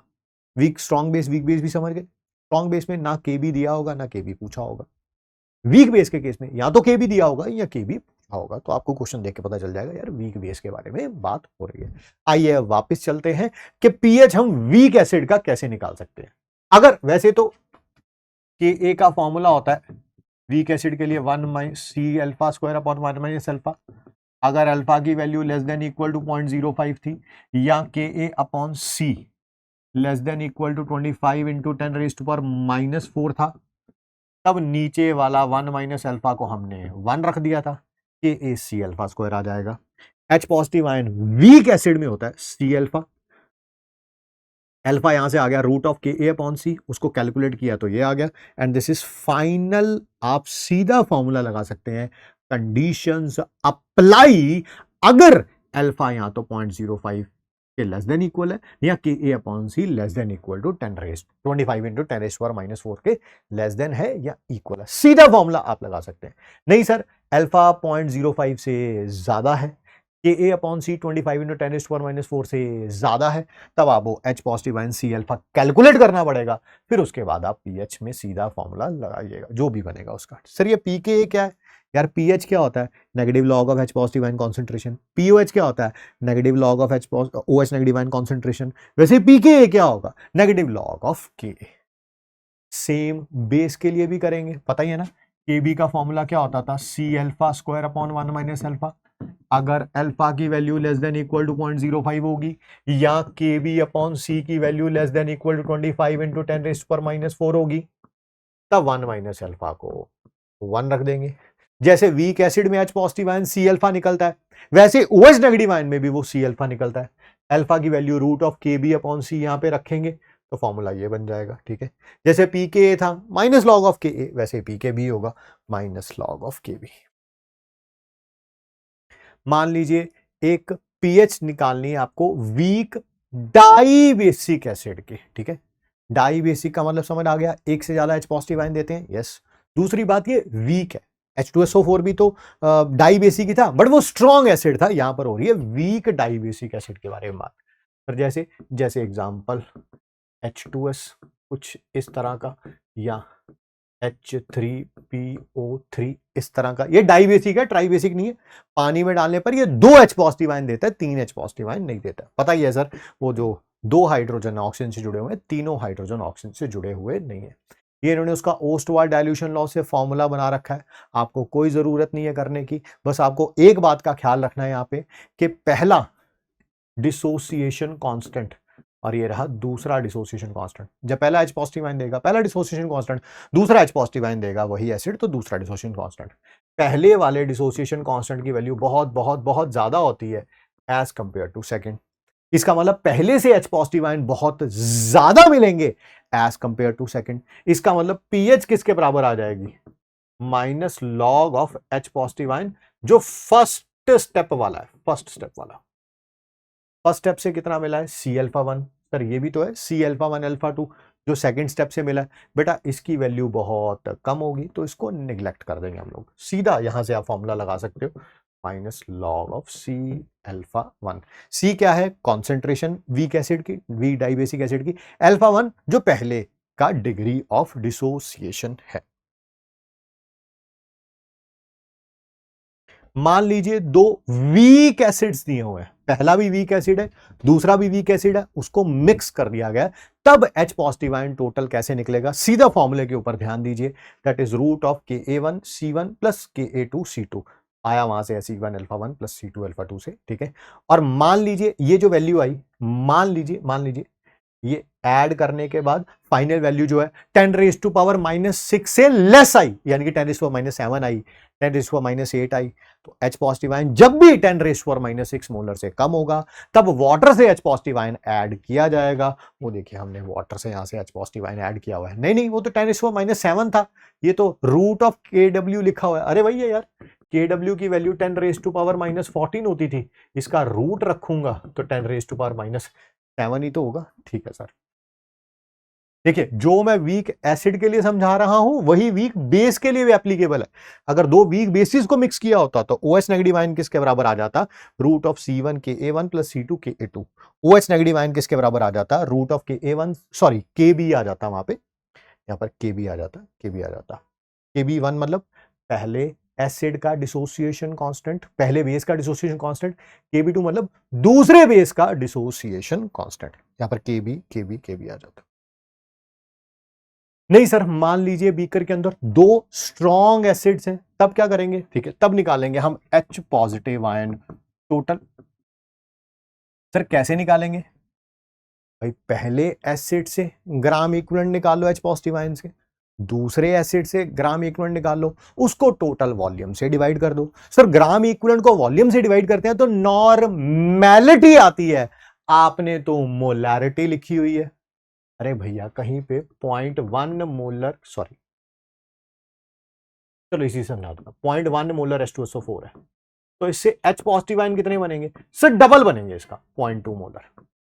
बट मान लो किसी बीकर के अंदर 0.1 ग्राम इक्विवेलेंट है H2SO4 का, इससे H पॉजिटिव आयन के कितने ग्राम इक्विवेलेंट बनेंगे? सिर्फ 0.1 ही बनेंगे, ये नहीं कि 2 H पॉजिटिव आयन देता तो उसको 2 कर दूंगा। तो यहां पर सबसे पहले तो submission total gram equivalent acids के, दो एसिड्स का मिक्सचर है, दोनों के दोनों स्ट्रॉन्ग है, पहले एसिड से जितने ग्राम इक्विवेलेंट आए हैं, दूसरे एसिड से जितने ग्राम इक्विवेलेंट आए हैं, उनको ऐड कर दीजिए, आपके पास आ जाएगा टोटल ग्राम इक्विवेलेंट एसिड के, उसको डिवाइड कर दीजिए टोटल वॉल्यूम से। सर ये नॉर्मेलिटी आई है H पॉजिटिव आयन की, आप तो इसे मोलैरिटी के इक्वल लिख रहे हो। अरे normality is equal to molarity into N factor होता है यार, अगर वही एन फैक्टर इसका 1 ही है, ठीक है, तो नॉर्मेलिटी और मोलैरिटी क्या है? सेम है। ठीक है सर, ठीक है, ठीक है, तो बस मोलैरिटी आ गई है तो पीएच तो निकाल ही सकते हो। नहीं सर, मान लीजिए आपको मिक्सचर दिया होता दो स्ट्रॉन्ग बेस का, यहां पर OH नेगेटिव आयन टोटल आ जाता, यहां पर टोटल ग्राम इक्विवेलेंट सारे बेसिस के आ जाते, यहां पर POH आ जाता, minus log of OH negative ion total, POH आ जाता तो पीएच तो निकाल ही सकते हैं, 14 माइनस POH। ठीक, नहीं सर, मिक्सचर के अंदर दो चीजें दे रखी हैं, एक स्ट्रॉन्ग एसिड है और एक वीक एसिड है, ये तो अभी अभी थोड़ी देर पहले पढ़ा हमने, कॉमन आयन इफेक्ट। अगर एक वीक इलेक्ट्रोलाइट में कोई स्ट्रॉन्ग इलेक्ट्रोलाइट डाल दिया जाए जिसका एक आयन कॉमन है, बिल्कुल वीक एसिड भी H पॉजिटिव आयन देता है, स्ट्रॉन्ग एसिड भी H पॉजिटिव आयन देता है, तो कॉन्सेंट्रेशन जो कॉमन आयन की होगी वो स्ट्रॉन्ग इलेक्ट्रोलाइट से होगी, यानी कि यहां पर जो H पॉजिटिव आयन टोटल होगा ना, वो आएगा जितना H positive ion strong acid से आया, जितना H positive ion strong acid से आया, बस अब वो निकाल लेंगे, आप पीएच निकाल लेंगे, negative logarithm of H positive ion strong. Sir आपने वीक एसिड वाला क्यों नहीं काउंट किया यहां पे? अरे अभी भी बताया था, वीक इलेक्ट्रोलाइट में स्ट्रॉन्ग इलेक्ट्रोलाइट डालोगे हैविंग वन आयन कॉमन, तो इक्विलिब्रियम वीक इलेक्ट्रोलाइट का बैकवर्ड की तरफ शिफ्ट हो जाता है, जितना बेचारा डिसोशिएट हुआ था कोई 5-7-10% वीक एसिड, अब वो भी डिसोशिएट नहीं होगा, यानी कि उसको हम अनडिसोशिएटेड फॉर्म में ही मानेंगे। ठीक है, नहीं सर पेपर में आ जाता mixture of strong acid, sorry strong base and weak base, तो यहां पर OH नेगेटिव आयन टोटल आ जाता, OH negative ion strong base का आ जाता, ये OH नेगेटिव आयन आ जाता स्ट्रॉन्ग बेस, ये POH आ जाता, पीएच किसके बराबर आ जाएगा? 14 माइनस POH,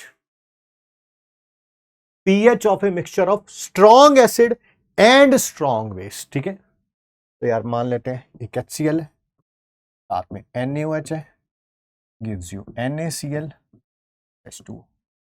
यहां पर हमने ग्राम इक्विवेलेंट ऐड क्यों किए थे? क्यों ऐड किए थे? कि पहले वाले एसिड में ग्राम इक्विवेलेंट एसिड के 5 हैं, दूसरे वाले में 2 हैं, तो हमने ऐड क्यों किए थे? एसिड एसिड के साथ रिएक्ट नहीं करता है ना, कभी कभी लैब में 8th 9th में पहली बार गए होगे, है ना, कुछ कारस्तानी करने की सोची होगी, तब आपने ट्राई भी किया होगा, HNO3 लिया होगा, थोड़ा सा कोई HCl लिया होगा, फिर दोनों को मिक्स करके देखा होगा और फिर देखा होगा अरे यार ये तो कुछ हुआ ही नहीं, है ना। हाँ, क्योंकि एसिड एसिड के साथ रिएक्ट नहीं करते हैं, बट अगर एक एसिड होगा दूसरा बेस होगा तो ये सर आपस में रिएक्ट कर जाएंगे, क्या बनाएंगे? सॉल्ट और वाटर। सर इसकी पीएच कैसे पता चलेगी? पीएच पता चलेगी जो बच गया है उसके हिसाब से पीएच पता चलेगी, ठीक है, क्योंकि जो दूसरा होगा वो लिमिटिंग रिएजेंट होगा, वो खत्म हो जाएगा। ठीक है, तो सर कैसे? मान लेते हैं इसके यहां पर 8 ग्राम इक्विवेलेंट है और इसके 3 ग्राम इक्विवेलेंट है। सर जिसके ग्राम इक्विवेलेंट कम होते हैं वो लिमिटिंग रिएजेंट होता है, वो खत्म हो जाएगा। बहुत बढ़िया, इसके ग्राम इक्विवेलेंट कम है, ये खत्म हो जाएगा। ठीक है, कितना? इसके 3 ग्राम इक्विवेलेंट रिएक्ट करेंगे इसके भी 3 ग्राम इक्विवेलेंट के साथ, ये 3 ग्राम इक्विवेलेंट और 3 ग्राम इक्विवेलेंट बनाने के लिए इसके 3 ग्राम इक्विवेलेंट रिएक्ट कर गए, बचे कितने? 8 ग्राम इक्विवेलेंट थे, 3 रिएक्ट कर गए, बचे कितने, दैट इज 5 ग्राम इक्विवेलेंट। ठीक है, अब फिर वही ग्राम इक्विवेलेंट आ गए आपके पास एसिड के, उसको टोटल वॉल्यूम से डिवाइड कर दीजिए, आपको नॉर्मेलिटी आ जाएगी। सर मोलैरिटी भी वही होगी, बिल्कुल सही करें, बिल्कुल वही करें, क्योंकि N factor H positive ion का क्या होगा, दैट इज 1। मोलैरिटी आ गई तो पीएच निकाल लेंगे। सर जैसे इसमें निकाल के दिखाओ, निकाल देता हूं, बट पहले ग्राम इक्विवेलेंट जो भी बचा होगा, या तो H पॉजिटिव आयन बचा होगा या OH नेगेटिव आयन बचा होगा। फिर कैसे पता चलेगा, जिसके ग्राम इक्विवेलेंट ज्यादा होंगे, अगर एसिड के ज्यादा होंगे तो ये बचा होगा, बेस के ज्यादा होंगे तो ये बचा होगा। आएगा कैसे, total gram equivalent acid minus total gram equivalent base. तो सर नॉर्मेलिटी कह लो या मोलैरिटी कह लो, H पॉजिटिव आयन या OH नेगेटिव आयन की, जितने भी ग्राम इक्विवेलेंट लेफ्ट है, H पॉजिटिव आयन के बचे हुए हैं, तो यहां पर मोलैरिटी H पॉजिटिव आयन की आ जाएगी। अगर बेस के बचे हुए हैं तो OH नेगेटिव आयन की आ जाएगी, डिवाइडेड बाय टोटल वॉल्यूम। अगर आपको H पॉजिटिव आयन की कॉन्सेंट्रेशन पता चल गई, पीएच निकालनी आती है, yes sir. OH negative ion की पता चल गई तो POH निकालनी आती है, यस सर। तो पीएच किसके बराबर हो जाएगी, 14 minus POH। Me putting basis and acids together for the first time. अच्छा, ट्रम्प जी कह रहे हैं didn't expect that reaction but that's okay. Oh my God, है ट्रम्प सर भी तुम्हारे जैसे ही हैं। हाँ भैया, जैसे शौक पाल रखे इन्होंने भी। आइए नेक्स्ट टॉपिक है, that is salt hydrolysis. Salt होता क्या है वो हम सबको पता है, दैट इज एसिड और बेस जब आपस में रिएक्ट करते हैं, न्यूट्रलाइजेशन रिएक्शन होती है, बनता है सॉल्ट और वाटर। तो सर 4 प्रकार के सॉल्ट हो सकते हैं। मैंने कहा कैसे, स्ट्रॉन्ग एसिड स्ट्रॉन्ग बेस से रिएक्ट करेगा, yes. Strong acid weak base से रिएक्ट करेगा, yes. Weak acid strong base से रिएक्ट करेगा, और week acid and weak base से रिएक्ट करेगा। ठीक है, उन्हीं चारों सॉल्ट्स के बारे में बात हो रही है। ठीक है, सॉल्ट के अंदर जो कैटायन आता है वो आता है बेस से, और जो एनायन आता है वो आता है एसिड से। सर प्रूव कर दीजिए, आइए प्रूव करते हैं। HCl plus NaOH, this is strong acid strong base, मिलके सॉल्ट बनाएगा, और वाटर। एसिड से आप H पॉजिटिव आयन रिमूव कर दीजिए, जो बच जाएगा वो सॉल्ट में आएगा, सर क्लोराइड आयन। बेस से OH नेगेटिव आयन रिमूव कर दीजिए, क्या बच जाएगा, Na पॉजिटिव। क्या ये जो कैटायन आया है वो बेस से आया है, यस। क्या जो एनायन आया है वो एसिड से आया है, यस। सर अब टॉपिक पे आ जाइए, टॉपिक का नाम है सॉल्ट हाइड्रोलाइसिस। सॉल्ट के अंदर 2 चीजें होंगी, एक कैटायन होगा एक एनायन होगा, एक से ज्यादा हो सकते हैं, मैं कह रहा हूं टाइप में बात कर रहा हूं। या तो कैटायन का हाइड्रोलाइसिस होगा या एनायन का हाइड्रोलाइसिस होगा। सर हाइड्रोलाइसिस का मतलब क्या, पानी के साथ रिएक्ट करेंगे, आइदर कैटायन, कैटायन को मैं C पॉजिटिव से लिख देता हूं, और या एनायन, उसको मैं A नेगेटिव से लिख देता हूं। क्या आपको पता है पानी के अंदर 2 चीजें होती हैं, H पॉजिटिव और OH negative ion, yes sir. अगर C पॉजिटिव वाटर के साथ रिएक्ट करेगा तो किसके साथ रिएक्ट करेगा, H पॉजिटिव के साथ कि OH नेगेटिव आयन के साथ, सर OH के साथ, और क्या रिलीज कर देगा, H पॉजिटिव आयन। यहां पर H पॉजिटिव आयन के साथ रिएक्ट करेगा, OH नेगेटिव आयन के साथ, सर H पॉजिटिव आयन के साथ, Ha प्लस OH नेगेटिव। जब भी कैटायन का हाइड्रोलाइसिस होगा, क्या सॉल्यूशन एसिडिक नेचर का होगा, बिल्कुल सर। जब भी एनायन का हाइड्रोलाइसिस होगा, सॉल्यूशन बेसिक नेचर का होगा, यस सर। बट सर मुझे तो यही नहीं पता लग पाता, मान लो आपने मेरे सामने कोई कैटायन कोई सॉल्ट रख दिया K2SO4, मुझे कैसे पता चलेगा कि कैटायन का, इतना पता चल गया कैटायन का हाइड्रोलाइसिस होगा, सॉल्यूशन एसिडिक होगा, एनायन का होगा बेसिक होगा, बट मुझे यही नहीं पता चल पाता, सॉल्ट सामने लिखा हुआ है कि इसमें कैटायन का होना है, एनायन का होना है, दोनों का होना है, कि दोनों में से किसी एक का भी नहीं होना है, वो मैं सामने आपको लिख देता हूं। अगर कौन कौन से एनायन हाइड्रोलाइज नहीं होते, SCI ने CBI को बोला कौन कौन से नहीं होते, sulphate ion, perchlorate ion, nitrate ion, chloride ion, bromide ion, और आयोडाइड आयन। जो कैपिटल लेटर्स में लिखे हैं उनका मतलब है, स्मॉल लेटर वालों का कोई मतलब नहीं है। कौन कौन से कैटायन हाइड्रोलाइज नहीं होते, कौन से नहीं होते, एक तो फर्स्ट ग्रुप वाले पता ही है, वो lithium ion, sodium ion, potassium, rubidium, caesium. First group वाले BSC करेंगे, BSC मतलब बेरियम आयन, S मतलब स्ट्रोंशियम आयन, सी मतलब कैल्शियम आयन। अगर एनायन इनमें से है तो वो हाइड्रोलाइज नहीं होगा, इनके अलावा हर कोई एनायन हाइड्रोलाइज होगा, यानी कि इनको छोड़ के कभी भी एनायन होगा तो सॉल्यूशन बेसिक नेचर का हो सकता है। इनको छोड़ के कोई भी कैटायन होगा तो सॉल्यूशन एसिडिक नेचर का हो सकता है, क्योंकि तब कैटायन की हाइड्रोलाइसिस होगी। एनायन ये नहीं है तो हाइड्रोलाइज होगा, कैटायन ये नहीं है तो हाइड्रोलाइज होगा। ठीक है, कैटायन ये है, हाइड्रोलाइज नहीं होगा, एनायन इनमें से है तो हाइड्रोलाइज नहीं होगा। जैसे मान लो पेपर में आ गया जिंक क्लोराइड, बताओ इसमें किसका हाइड्रोलाइसिस होगा? सर ये कैटायन है, ये एनायन है। सर एनायन तो यहां से है, इसका मतलब एनायन का हाइड्रोलाइसिस नहीं होगा, सॉल्यूशन बेसिक नहीं होगा।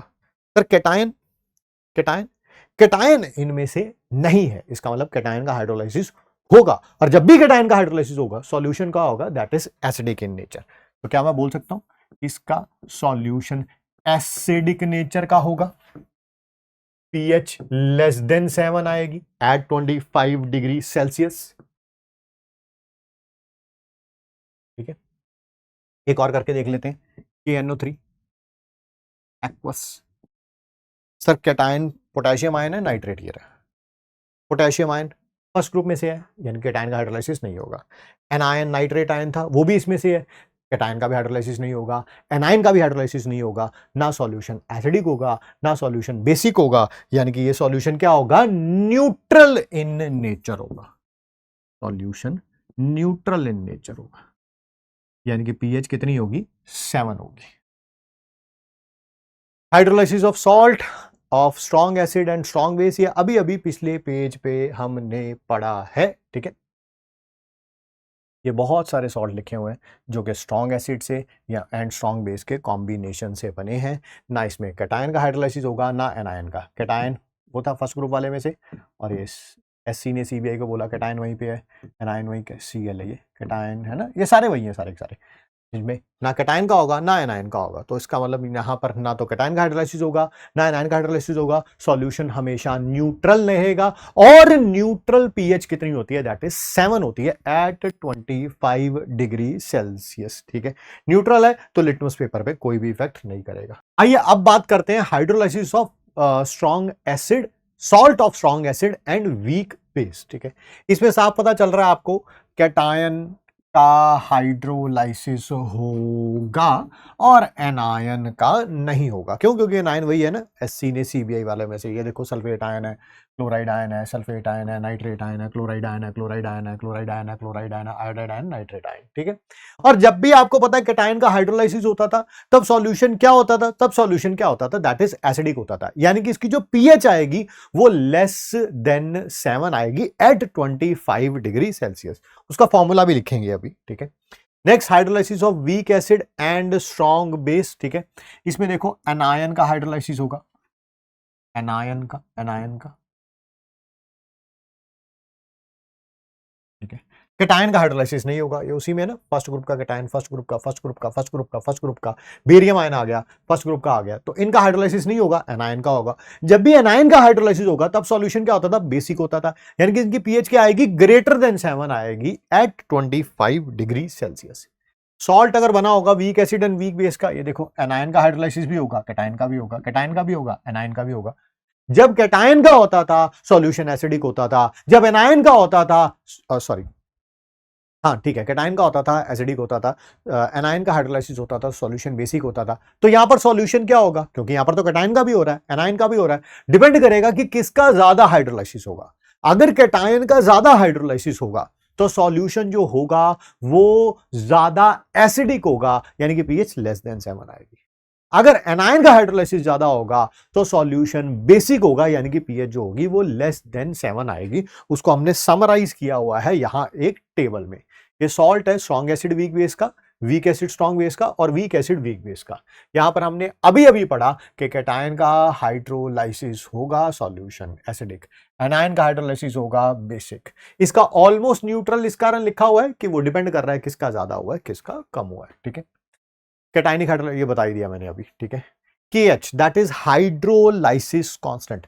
सर हाइड्रोलाइसिस कांस्टेंट कैसे लिखा जाता है? बिल्कुल वैसे ही लिखा जाता है जैसे KA या KB लिखा जाता था वीक एसिड या वीक बेस का, बस अल्फा की जगह H आ जाएगा। अल्फा क्या था? डिग्री ऑफ डिसोसिएशन, यहां पर H क्या होगा? Degree of hydrolysis.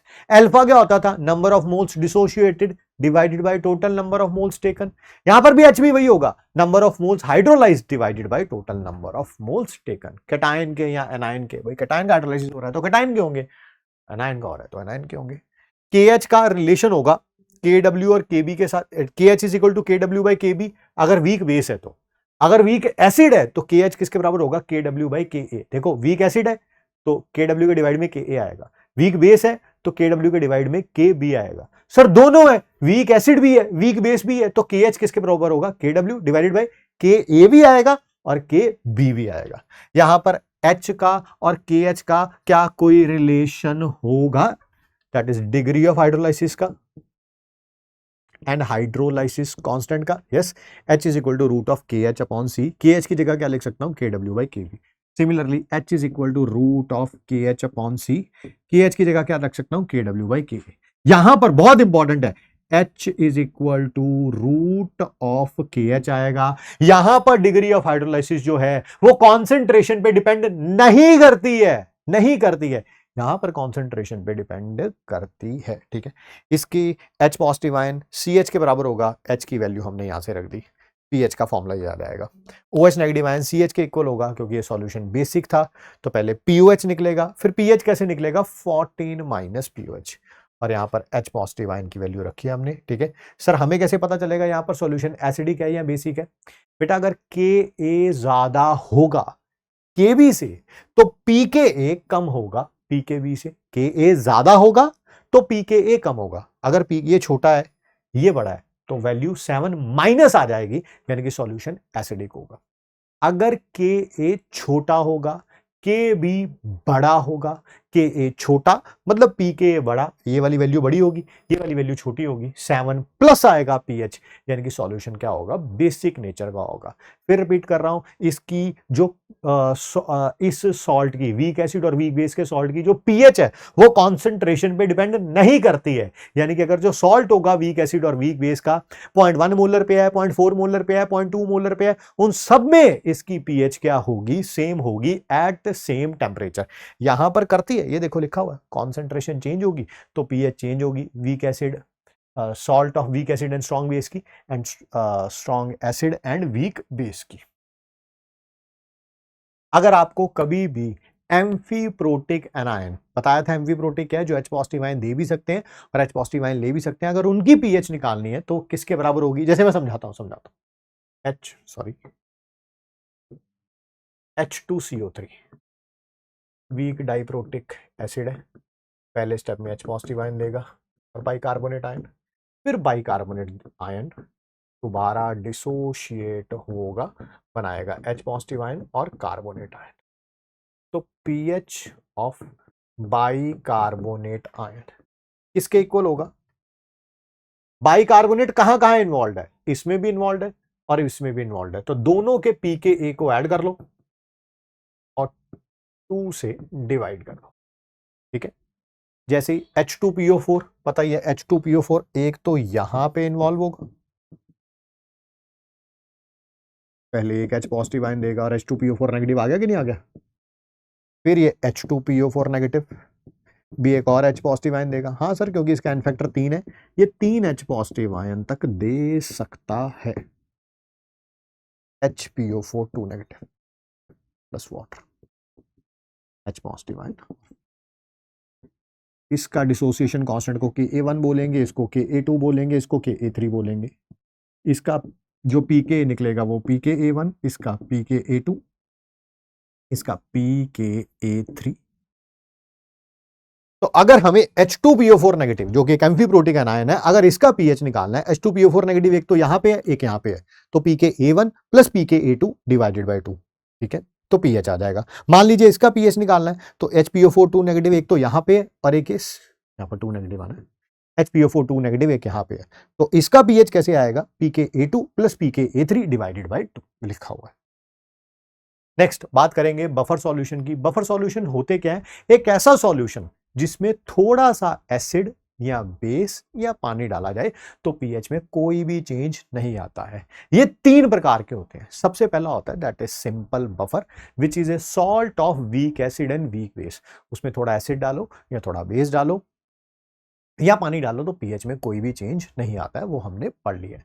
अब बात करेंगे एसिडिक बफर की। एसिडिक बफर क्या होता है? ये पहली बात तो मिक्सचर होता है। मिक्सचर का मतलब इसके अंदर दो चीजें होंगी, एक तो वीक एसिड होगा और साथ में सॉल्ट होगा वीक एसिड का विद स्ट्रॉन्ग बेस। एक तो वीक एसिड और एक सॉल्ट होगा वीक एसिड का विद स्ट्रॉन्ग बेस। ठीक है, ये यहां पर लिखा ही हुआ है, ये रहा वीक एसिड और ये रहा उसका सॉल्ट स्ट्रॉन्ग बेस के साथ। सर इसको बनाया कैसे जा सकता है? मान लीजिए आपने वीक एसिड के अंदर कोई स्ट्रॉन्ग बेस डाल दिया, बट इस तरह से डाला है कि कॉन्सेंट्रेशन एसिड की ज्यादा है, बेस की कम है।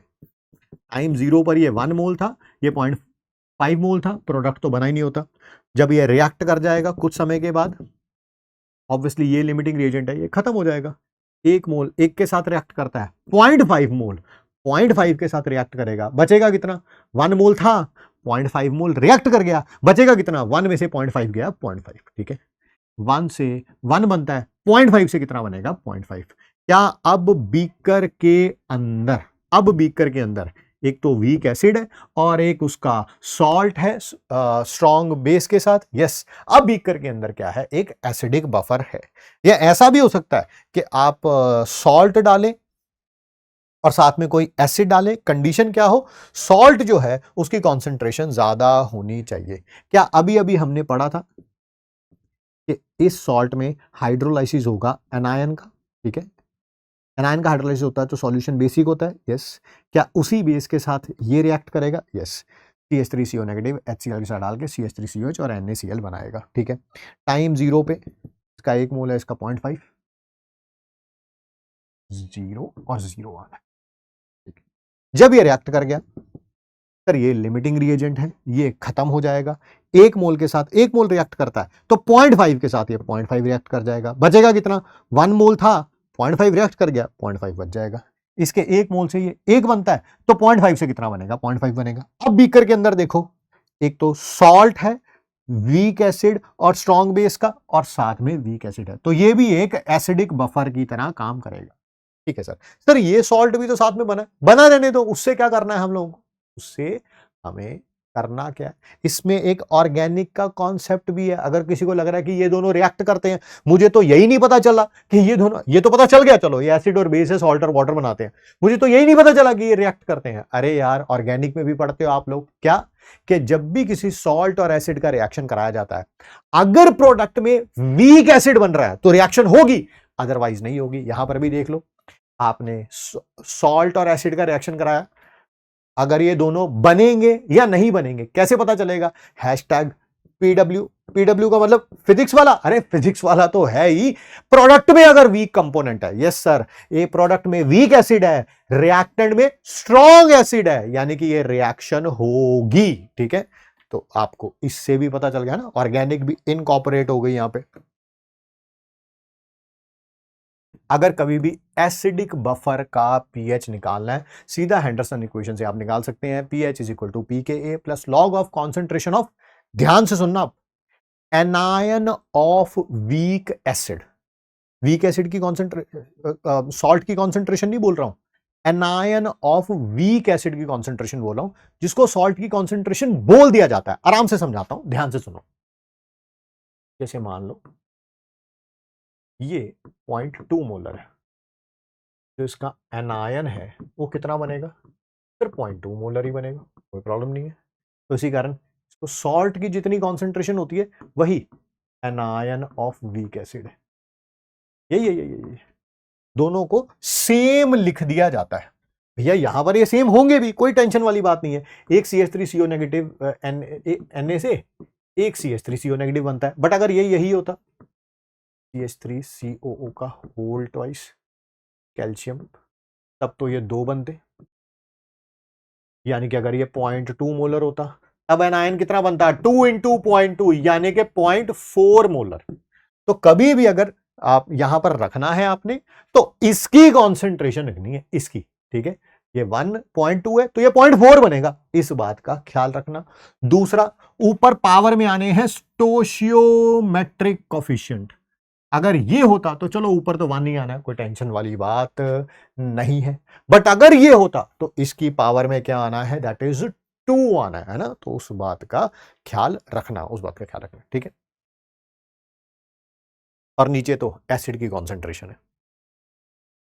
सिमिलरली बेसिक बफर क्या होगा, जैसे एसिडिक बफर क्या था, मिक्सचर था वीक एसिड का और सॉल्ट का, इसी तरह से बेसिक बफर होगा वीक बेस का और साथ में सॉल्ट होगा किसी स्ट्रॉन्ग एसिड के साथ। फॉर एग्जांपल वही NH4OH प्लस NH4Cl। सर ये कैसे बन सकता है, ठीक है, अगर आप कॉन्सेंट्रेशन करा रहे हैं दैट इज वीक बेस का किसी स्ट्रॉन्ग एसिड के साथ, और स्ट्रॉन्ग एसिड की कॉन्सेंट्रेशन जो है वो क्या है, कम है, ठीक है। सिमिलरली दूसरे वाला एग्जांपल बिल्कुल इससे आप रिलेट कर सकते हैं, ठीक है। सॉल्ट का रिएक्शन कराएंगे आप स्ट्रॉन्ग बेस के साथ, सॉल्ट की कॉन्सेंट्रेशन जो है वो क्या होनी चाहिए, ज्यादा होनी चाहिए। अगर इसका आपको POH निकालना है तो POH is equal to PKB plus log of concentration, फिर वही सॉल्ट लिखा हुआ है बट दैट इज सॉल्ट नहीं है, that is conjugate acid, that is cation of weak acid. NH4Cl है, ये इसकी कॉन्सेंट्रेशन रखनी है, वो तो सेम होगी, बिल्कुल सही कह रहे हैं, ये 0.2 मोलर है तो ये भी 0.2 मोलर है। आप इस केस में कह सकते हो कैटायन की और सॉल्ट की कॉन्सेंट्रेशन सेम है, यानी कि यहां पर सॉल्ट लिख सकते हो, बट अगर सॉल्ट ऐसा होता तब तो डबल बनेगा, यानी कि अगर ये 0.2 मोलर होता तो ये कितना बनना था, 2 इंटू 0.2, है ना। और स्टोशियोमेट्रिक कॉफिशिएंट्स का भी ख्याल रखिएगा। नेक्स्ट इज बफर कैपेसिटी, ठीक है। स्पेशली ये मैंने यूज किया है because Walter White one of my favourite TV serials का character and I love this bloody scene, ठीक है। शायद आप में से कईयों ने देखा होगा, नहीं देखा है तो एग्जाम के बाद जब आप अबव 18 हो जाएंगे, ठीक है, with the permission of your जो भी है गार्जियंस है, तब आप देख सकते हैं, बड़ी शानदार सीरीज है, दैट इज ब्रेकिंग बैड, ठीक है। बट अभी नहीं, ठीक है। आइए टॉपिक पे वापस चलते हैं। बफर कैपेसिटी क्या है, देखिए अभी हमने बोला था कि थोड़ा सा एसिड या बेस डालने पर पीएच में चेंज नहीं आता है बफर में, बट अगर मैं बहुत ज्यादा एसिड या बेस डालूं तो पीएच में चेंज आता है, ठीक है। फिर बफर कैपेसिटी क्या होगी, कितने मोल एसिड के या बेस के डाल दिए जाएं, ठीक है, कितने मोल एसिड के या बेस के डाल दिए जाएं ताकि पीएच में 1 चेंज आए इन 1 लीटर ऑफ बफर सॉल्यूशन, उसे क्या बोलेंगे आप, दैट इज बफर कैपेसिटी। मान लीजिए आपके पास 1 लीटर ऑफ बफर सॉल्यूशन है, उसमें आप पीएच है 2, आपने 5 मोल बेस के डाले ताकि पीएच को 2 से 3 लेके जाया जाए, तो वही उसकी बफर कैपेसिटी है, ठीक है। सर अगर आपने 3 मोल बेस के डाले होते 2 से 3 लेके जाने के लिए, तो वही उसकी बफर कैपेसिटी है, ठीक है। वन ऑफ वॉल्टर वाइट, ठीक है, बड़ा शानदार सीन है ये, अगर आप में से किसी ने देखी हुई है तो इसकी वॉल्टर वाइट की वाइफ को पता चल जाता है कि ये खुद भी मतलब कि एक कह सकते हैं ड्रग माफिया में इन्वॉल्व है, तो इसकी वाइफ काफ़ी डर जाती हैं और फिर इनसे बोलती हैं कि मुझे डर लगता है कि कोई हमारे गेट खटखटाएगा और और उस जब मैं हम गेट खोलेंगे उसके हाथ में बंदूक होगी और वो हमें मार देगा। तो ये इसकी वाइफ का नाम स्काइलर है, तो उसको बोलता है कि तुम्हें क्या लगता है कोई गेट खटखटाएगा और वो बोलेगा कि और वो हमें मार देगा, ठीक है। तो उसने बोला I am not in danger Skyler, I am the danger, है ना। और इन्होंने देखी हुई है वो कमेंट में जरूर बताएंगे, सेम माय नेम। आइए सॉल्युबिलिटी प्रोडक्ट के बारे में बात करते हैं। सॉल्युबिलिटी प्रोडक्ट कॉन्सेप्ट है पहली बात तो स्प्रेंगली सॉल्युबल सॉल्ट्स का। सर स्प्रेंगली सॉल्युबल सॉल्ट वो सॉल्ट जो वाटर में डालने पर बहुत बहुत बहुत बहुत कम डिसोशिएट होते हैं, उनको क्या बोलते हैं हम लोग, स्प्रेंगली सॉल्युबल सॉल्ट्स। जैसे एग्जांपल ले लेते हैं, कोई भी AXBY वाटर में डालेंगे तो बनता है X times A Y positive और Y times B X negative. अगर इसका 1 मोल डिसॉल्व होता तो ये कितने बनेंगे, दैट इज x मोल्स बनेंगे कैटायन के, और y मोल्स क्या बनेंगे, दैट इज एनायन के। ठीक है, depending upon the value of x and y आप सीधा सॉल्युबिलिटी प्रोडक्ट किसी का भी निकाल सकते हैं। बस लिखना है x की पावर x, y की पावर y, s की पावर क्या आ जाएगा, x प्लस y। x क्या है, number of cation of A, y क्या है, number of anions of B. Sir example ये देखिए, AgCl, इसमें x number of Ag, y number of Cl, sir दोनों 1 है, सर x भी 1, यहां पर लिख देता हूं,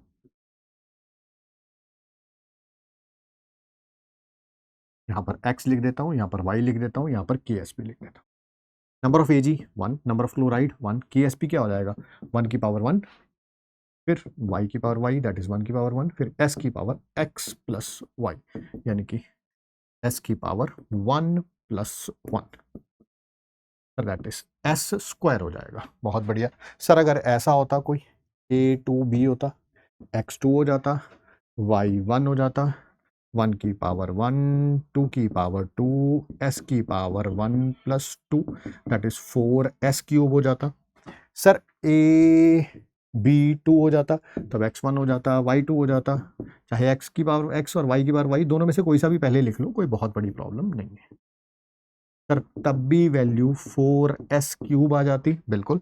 और सर कोई A3B होता, ये 3 है, ये 1 है, 3 की पावर 3, 1 की पावर 1, s की पावर 3 प्लस 1, 27s की पावर 4 हो जाता। S क्या है यहां पर, that is solubility in moles per litre.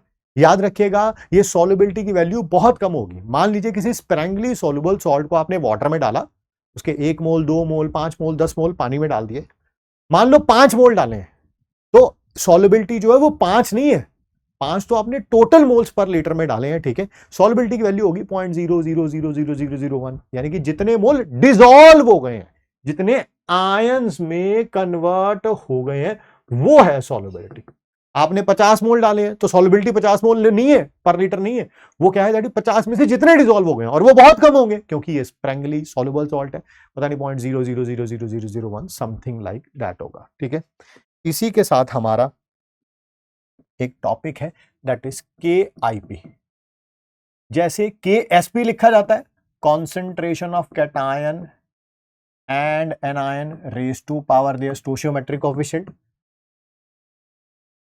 जैसे KSP लिखा जाता है वैसे ही KIP लिखा जाता है। दोनों के लिखने का तरीका क्या है, सेम। सर फिर दोनों में फर्क क्या है, फर्क ये है कि ये सैचुरेटेड सॉल्यूशन के लिए लिखा जाता है और ये किसी के लिए भी लिखा जाता है।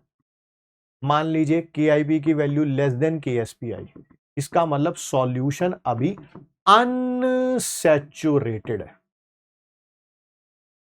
यानी कि जितना मैक्सिमम आप बेरियम सल्फेट किस वाटर में डिसॉल्व कर सकते थे, अभी आपने उसमें से कम अमाउंट ऑफ बेरियम सल्फेट डाला है। ठीक है, नो प्रेसिपिटेट इज फॉर्म्ड। और मान लीजिए KIP की वैल्यू इक्वल टू IKSP के, इसका मतलब सॉल्यूशन सैचुरेटेड है। जितना मैक्सिमम अमाउंट आप बेरियम सल्फेट का सॉल्यूशन में डाल सकते थे, उतना ही आपने वाटर के अंदर डाला हुआ है और वो डिसॉल्व हुआ हुआ है, इसमें भी कोई भी प्रेसिपिटेट नहीं बनेगा।